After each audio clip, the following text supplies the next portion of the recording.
أعوذ بالله من الشيطان الرجيم. بسم الله الرحمن الرحيم.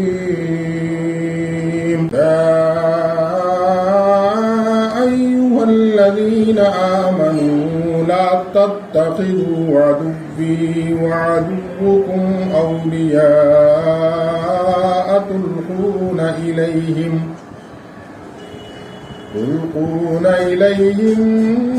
بالمودة وقد كفروا بما جاءكم من الحق يخرجون الرسول وإياكم أن تؤمنوا بالله ربكم إن كنتم خرجتم جهادا في سبيلي وابتغاء مرضاتي تسرون إليهم بالمودة وأنا أعلم بما أخفيتم وما أعلنتم ومن يفعله منكم فقد ضل سواء السبيل. ترجمہ: اے ایمان والو، نہ پکڑو میرے اور اپنے دشمنوں کو دوست. تم ان کو پیغام بھیجتے ہو دوستی سے اور وہ منکر ہوئے ہیں اس سے جو تمہارے پاس آیا سچا دین. نکالتے ہیں رسول صلی اللہ علیہ وسلم کو اور تم کو اس بات پر کہ تم مانتے ہو اللہ کو جو رب ہے تمہارا، مگر تم نکلے ہو لڑنے کو میری راہ میں اور طلب کرنے کو میری رضامندی. تم ان کو چھپا کر بھیجتے ہو دوستی کے پیغام، اور مجھ کو خوب معلوم ہے جو چھپایا تم نے اور جو ظاہر کیا تم نے، اور جو کوئی کرے تم نے یہ کام تو بھول گیا سیدھی راہ. خلاصہ تفسیر: اے ایمان والو، تم میرے دشمنوں اور اپنے دشمنوں کو دوست مت بناؤ کہ ان سے دوستی کا اظہار کرنے لگو، یعنی وہ دل سے دوستی نہ ہو، مگر ایسا دوستانہ برتاؤ بھی مت کرو حالانکہ تمہارے پاس جو دین حق آ چکا ہے وہ اس کے منکر ہیں، جس سے ان کا دشمن خدا تعالی ہونا معلوم ہوا. رسول صلی اللہ علیہ وسلم کو اور تم کو اس بنا پر کہ تم اپنے پروردگار پر ایمان لے آئے شہر بدر کر چکے ہیں. یہ بیان ہے عدوکم کا، یعنی وہ صرف اللہ کے دشمن نہیں، تمہارے بھی دشمن ہیں. غرض ایسے لوگوں سے دوستی مت کرو. اگر تم میرے راستے میں جہاد کرنے کی غرض سے اور میری رضامندی ڈھونڈنے کی غرض سے اپنے گھروں سے نکلے ہو، کفار کی دوستی جس کا حاصل کفار کی رضامندی کے فکر ہے اور یہ حق تعالیٰ کی رضا جوئی اور اس کے مناسب اعمال کے منافی ہے، تم ان سے چپکے دوستی کی باتیں کرتے ہو. یعنی اول تو دوستی ہی بری چیز ہے، پھر خفیہ پیغام بھیجنا جو خصوصی ربط و تعلق کی علامت ہے، یہ اور بھی زیادہ برا ہے.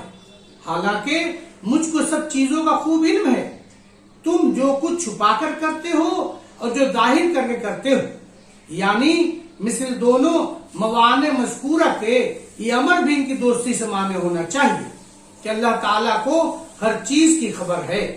اور آگے اس پر وعید ہے کہ جو شخص تم میں سے ایسا کرے گا وہ راہ راست سے بہک گیا. معارف و مسائل. شان نزول. تفسیر قرطبی میں ہے کہ قشیری اور سوالبی کے حوالے سے مذکور ہے کہ غزوہ بدر کے بعد فتح مکہ سے پہلے مکہ مکرمہ کی ایک مغنیہ عورت جس کا نام سارہ تھا پہلے مدینہ طیبہ آئی. رسول اللہ صلی اللہ علیہ وسلم نے اس سے پوچھا کیا تم ہجرت کر کے آئی ہو؟ تو کہا کہ نہیں. آپ صلی اللہ علیہ وسلم نے پوچھا کہ کیا تم پھر مسلمان ہو کر آئی ہو؟ اس نے اس کا بھی انکار کیا. آپ صلی اللہ علیہ وسلم نے فرمایا کہ پھر یہاں کس غرض سے آئی ہو؟ اس نے کہا کہ آپ لوگ مکہ مکرمہ کے اعلیٰ خاندان کے لوگ تھے، آپ ہی میں میرا گزارا تھا۔ اب مکہ کے بڑے سردار تو غزوہ بدر میں مارے گئے اور آپ لوگ یہاں چلے آئے ہیں، میرا گزارا مشکل ہو گیا۔ میں سخت حاجت و ضرورت میں مبتلا ہو کر آپ سے مدد لینے کے لیے یہاں آئی ہوں۔ آپ صلی اللہ علیہ وسلم نے فرمایا کہ تم تو مکہ مکرمہ کی پیشور مغنیہ ہو، وہ مکہ کے نوجوان کا کیا ہوئے جو تم پر روپے پیسے کی بارش کیا کرتے تھے؟ اس نے کہا کہ واقعہ بدر کے بعد ان کی تقریبات اور جشن طرب ختم ہو چکے ہیں، اس وقت سے کسی نے مجھے نہیں بلایا۔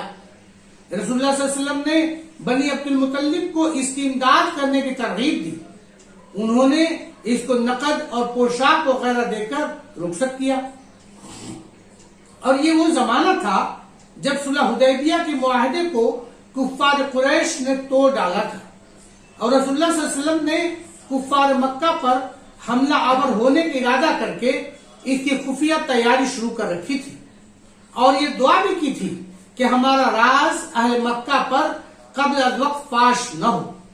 ادھر مہاجرین اولین میں ایک صحابی حاطب بن ابی بلتا رضی اللہ عنہ نے، جو اصل میں یمن کے باشندے تھے، مکہ مکرمہ میں آ کر مقیم ہو گئے تھے، وہاں ان کا کوئی کنبہ یا قبیلہ نہ تھا، وہی مسلمان ہو گئے، پھر ہجرت کر کے مدینہ طیبہ آ گئے۔ ان کے اہل عیال بھی مکے ہی میں تھے۔ رسول اللہ صلی اللہ علیہ وسلم اور بہت سے صحابہ کرام کی ہجرت کے بعد مشرکین مکہ ان مسلمانوں کو جو مکہ مکرمہ میں رہ گئے تھے ستاتے اور پریشان کرتے تھے۔ جن مہاجرین کے خویش و عزیز مکہ میں موجود تھے ان کو تو کسی درجے میں تحفظ حاصل تھا۔ حاتب رضی اللہ کو یہ فکر تھی کہ میرے اہل عیال کو دشمنوں کی ایذاؤں سے بچانے والا وہاں کوئی نہیں۔ انہوں نے اپنے اہل عیال کی تحفظ کا موقع غنیمت جانا کہ اہل مکہ پر کچھ احسان کر دیا جائے تو وہ ان کے بچوں پر ظلم نہ کریں گے۔ ان کو اپنی جگہ یقین تھا کہ رسول اللہ صلی اللہ علیہ وسلم کو تو حق تعالی فتح ہی عطا فرمائیں گے، آپ کو یا اسلام کو یہ راز فاش کر دینے سے کوئی نقصان نہیں پہنچے گا۔ اگر میں نے ان کو کوئی خط لکھ کر اس کی اطلاع کر دی کہ رسول اللہ صلی اللہ علیہ وسلم کا ارادہ تم لوگوں پر حملہ کرنے کا ہے تو میرے بچوں کی حفاظت ہو جائے گی۔ یہ غلطی ان سے ہو گئی کہ ایک خفیہ خط اہل مکہ کے نام لکھ کر اس جانے والی عورت سارا کے سپرد کر دیا۔ رسول اللہ صلی اللہ علیہ وسلم کو حق تعالیٰ نے بذریعہ وحی اس معاملے کی اطلاع دے دی، اور یہ بھی آپ کو معلوم ہو گیا کہ وہ عورت اس وقت روضہ خاک کے مقام تک پہنچ چکی ہے۔ صحیح بخاری اور مسلم میں حضرت علی کرم اللہ وجہہ سے روایت ہے کہ رسول اللہ صلی اللہ علیہ وسلم نے مجھے اور ابو مرسد اور زبیر بن عوام کو حکم دیا کہ گھوڑوں پر سوار ہو کر اس عورت کا تعاقب کرو، وہ تمہیں روضہ خاک میں ملے گی، اور اس کے ساتھ حاتب بن ابی بلتا کا خط بنام مشرکین مکہ ہے، اس کو پکڑ کر وہ خط واپس لے لو۔ حضرت علی کرم اللہ وجہہ فرماتے ہیں کہ ہم نے حسب الحکم تیزی کے ساتھ تعاقب کیا اور ٹھیک کسی جگہ جہاں کے لیے رسول اللہ صلی اللہ علیہ وسلم نے خبر دی تھی اس عورت کو اونٹ پر سوار جاتے ہوئے پکڑ لیا، اور ہم نے کہا کہ وہ خط نکالو جو تمہارے پاس ہے۔ اس نے کہا کہ میرے پاس کوئی خط نہیں ہے۔ ہم نے اس کے اونٹ کو بٹھا دیا، اس کی تلاشی لی، مگر خط ہمیں ہاتھ نہ آیا۔ لیکن ہم نے دل میں کہا کہ رسول اللہ صلی اللہ علیہ وسلم کی خبر غلط نہیں ہو سکتی، ضرور اس نے خط کو کہیں چھپایا ہے۔ تو اب ہم نے اس کو کہا کہ یا تو خط نکال دو ورنہ ہم تمہارے کپڑے اتروائیں گے۔ جب اسے دیکھا کہ اب ان کے ہاتھ سے نجات نہیں تو اپنے ازار میں سے یہ خط نکالا۔ ہم یہ خط لے کر رسول اللہ صلی اللہ علیہ وسلم کی خدمت میں حاضر ہو گئے۔ حضرت عمر بن خطاب رضی اللہ عنہ واقع سنتے ہی رسول اللہ صلی اللہ علیہ وسلم سے عرض کیا کہ اس شخص نے اللہ اس کے رسول صلی اللہ علیہ وسلم اور سب مسلمانوں سے خیانت کی کہ ہمارا راز کفار کو لکھ دیا، مجھے اجازت دیجئے میں اس کی گردن مار دوں۔ رسول اللہ صلی اللہ علیہ وسلم نے حاتب بن ابی بلتا سے پوچھا کہ تمہیں کس چیز نے اس حرکت پر آمادہ کیا؟ حاتب ابن ابی بلتہ رضی اللہ عنہ نے عرض کیا کہ یا رسول اللہ صلی اللہ علیہ وسلم میرے ایمان میں اب بھی ذرا فرق نہیں ہے. بات یہ ہے کہ میرے دل میں یہ خیال آیا کہ میں اہل مکہ پر کچھ احسان کر دوں تاکہ وہ میرے اہل عیال کو کچھ نہ کہیں. میرے سوا دوسرے حضرات مہاجرین میں کوئی ایسا نہیں جس کا کنبہ یا قبیلہ وہاں موجود نہ ہو جو ان کے اہل عیال کی حفاظت کرے.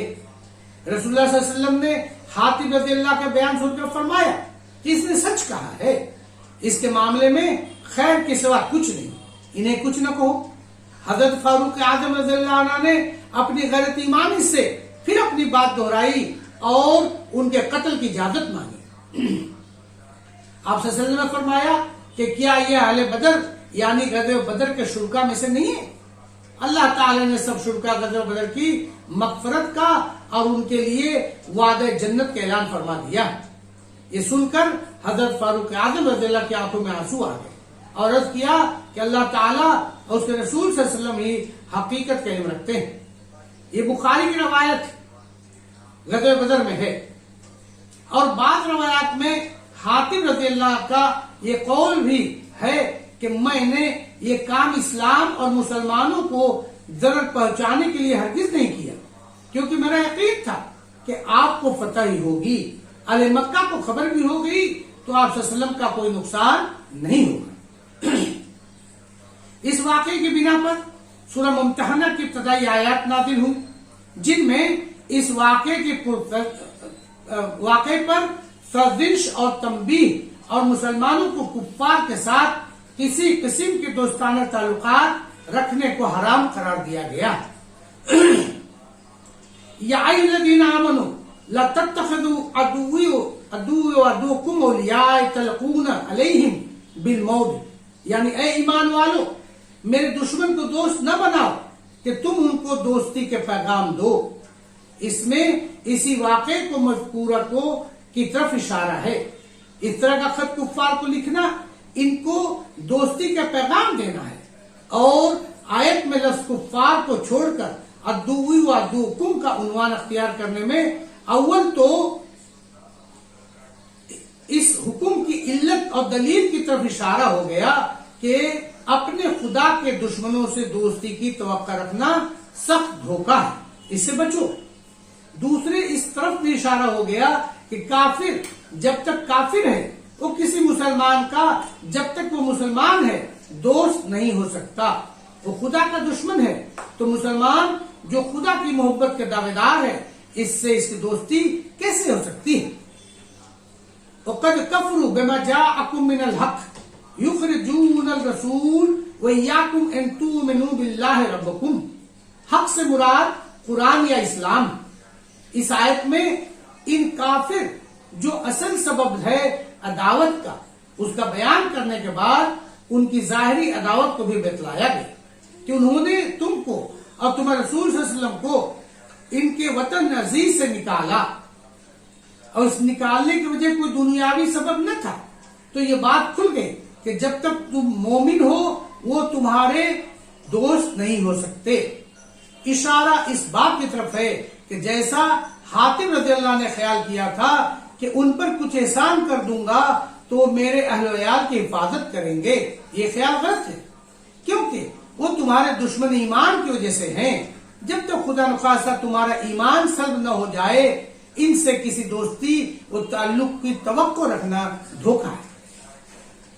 ان کنتم خرجتم جہاد فی سبیلی وابتغاء مرضاتی، اس میں بھی اشارہ اس طرف ہے کہ اگر تمہاری ہجرت واقعی اللہ کے لیے اور اس کی رضا جوئی کے لیے تھی تو کسی کافر دشمن خدا سے اس کی کیسے توقع رکھی جا سکتی ہے کہ وہ تمہاری کوئی رعایت کرے. تسر علیہم بالمودۃ وانا عالم بما خفیتم وما علمتم. اس میں بھی یہ بتلایا کہ جو لوگ کفار سے خفیہ دوستی رکھیں وہ یہ نہ سمجھیں کہ ان کی یہ حرکت پوشیدہ رہ جائے گی.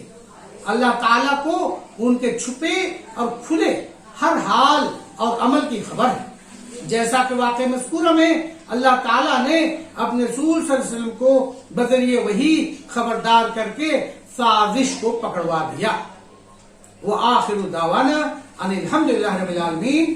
السلام علیکم ورحمۃ اللہ وبرکاتہ. Subscribe now and press the bell icon.